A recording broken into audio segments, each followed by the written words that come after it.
To begin with, the idea of an urban-based battlefield featuring cops and criminals seemed out of context to me. For starters, the word battlefield suggests open-scaled war. The news confirming this quite upset me, as did the confirmation of Battlefield 4 so soon after Battlefield 3. After being accepted into the closed beta a day after, I installed in haste of it being a waste of my internet bandwidth. And I'm not about to say I'm pleasantly surprised, but there are some firm gameplay improvements you must take note of. Let's begin with the classes and purchasing before we engage in the super exciting shooty, bangy and Ninos. The classes have been renamed and are now known as Operator, Mechanic, Enforcer and Professional, respectively. This doesn't make a difference to me. I'll persist with titling them Assault, Engineer, etc., but the amendment to class titles were made because of the different developer and scenarios in which gameplay takes place in. The class weapons are somewhat relative to Battlefield 4. PDWs are Engineer subjective, but we see the G36C carbine in Assault aside the M16 and AK for whatever reason. Shotguns are obtained through support class progression and DMRs through recon. These weapons, however, remain subjective to the class they're obtained from. The Remington 870p can't be used in Assault and all the rest of it. This could simply mean that it'll change to how we're used to in the retail version.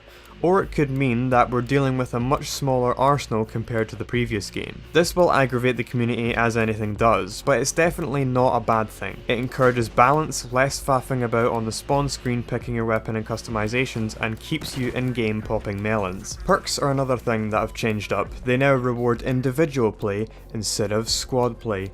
Oh shit, here it comes. You don't spawn with your set choice. You must reach a certain amount of kills or points, and you choose the upgrade subject to your class role. A lot of the perks don't explain themselves fully, but hopefully I'll be the first to produce that video and suck all the views when the game releases. Purchasing adds another layer for acquiring weapons or accessories. You must first reach the rank required to unlock the weapon, then the weapon's service level to unlock the attachments, and then require the funds to purchase what you want. Owning the funds won't be a big issue, especially in the beta, and relying on service levels to upgrade weapon hardware means that points are required instead of kills. All these XP boosts that just sit there in your inventory suddenly have more worth?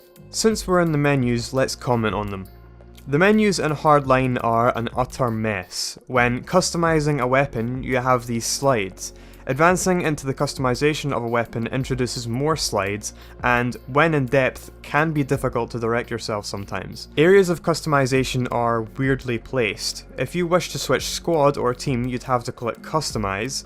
Then there are 3 tabs at the top for weapons, vehicles and team. The menus in general require some work, ideally need to be sorted into their individual areas. The vehicles in Hardline comprise of some fast insert supercars and bikes, an armoured SUV with a minigun on the roof, a heavily armoured mobile spawn point, an attack truck that has a grenade launcher and an HMG that the driver controls, and your scout and transport choppers. So the question and concern arises for the fine Battlefield gentlemen of the lack of their beloved M1 Abrams, or Viper, or A10 and so on, and how these vehicles balance in terms of their role. Now, Blood Money is the game mode that includes all these vehicles. Heist is a game mode that public players have trouble consuming and generally wouldn't have a clue what they were doing. Basically, to have fun amongst the brain-dead ineptness of pubs, you have to allow the player to have a bit of a walk, soak in the air, and probably get on a rooftop and snipe, or plunge a transport helicopter full of friendlies into the pavement. Not all this quick fucking rush to kill all the criminals then defuse the bomb on a bank truck practically in their spawn, and then stop them from climbing on a roof to escape. That's simply not feasible for them to take in. I think Blood Money is safely the winner for the beta. Everything can just breeze gently.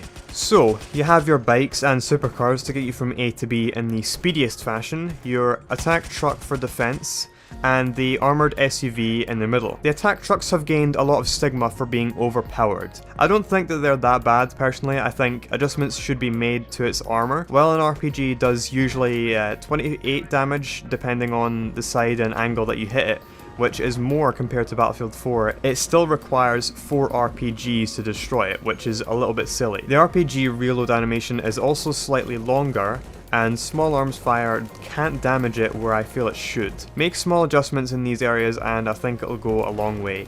Then you have your choppers. Transport is the same, The Scout Heli has LMGs instead of cannons or miniguns. The Scout Helis have very limited hitboxes, rendering them pretty much only useful against other choppers. Mounted guns on all vehicles universally don't overheat or run out of ammo, identical to the turrets from the earlier Halo games. Now, gunplay, the area that I feel features the best improvements, ironically. A high frequency network setting isn't present, and connectivity among player-to-player interactions is somewhat along the lines of the Battlefield 4 launch, but two notably positive differences tickled my fancy: gun recoil and tracers. Recoil may be somewhat higher, but it's much more predictable and controllable like in Battlefield 3. In Battlefield 4, weapon handling I feel is laggy, among the other things I've said many times before that leaves gunplay in Battlefield 4 not entirely justified.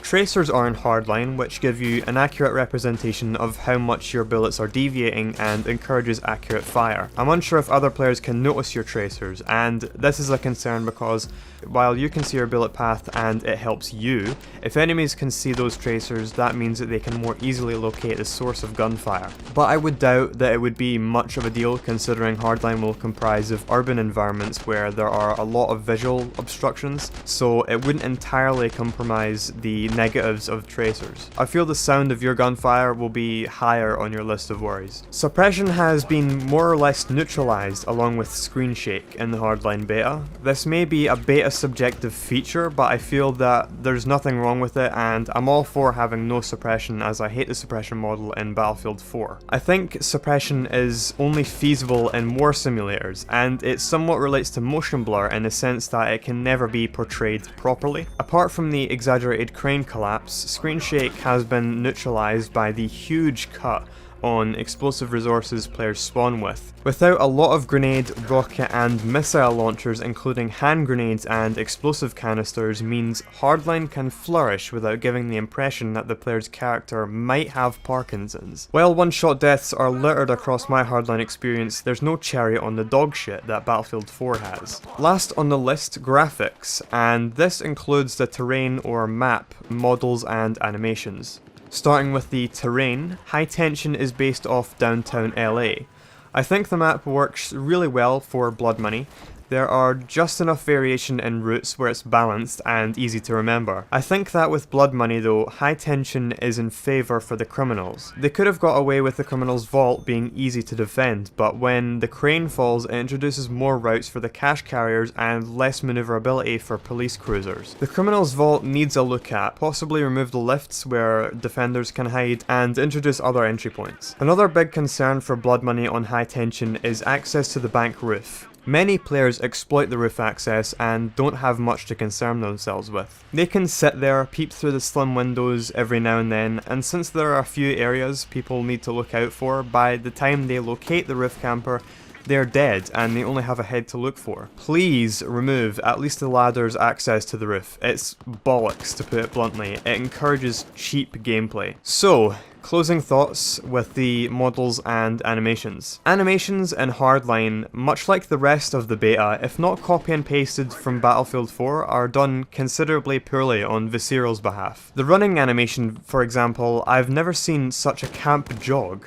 I feel like I'm Alan Carr. A lot of the reload animations are also silly and inaccurate, along with the models. As Story Machine says, the criminals look like Scooby-Doo villains, and ironically sound like Batman. Need a medkit! I got a medkit! Medkit! Hey, go! That's a goddamn cop!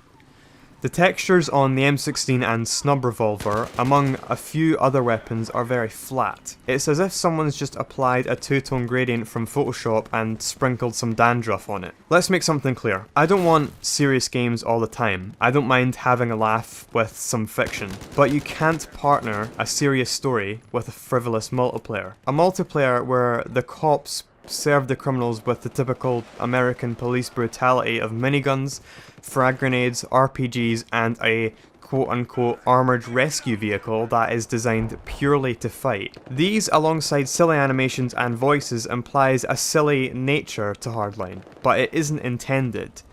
This ultimately makes Hardline look pretty pathetic. That's all I have for this one. Hopefully you guys are well informed enough this time around to not pre-order. Please rate, comment, and check out my other videos. Thanks for watching. I'll talk to you later. I dropped some meds.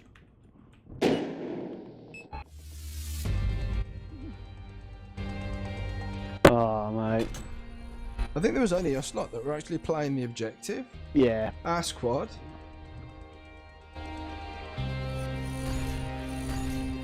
I dropped my fucking strepsils. I dropped some meds.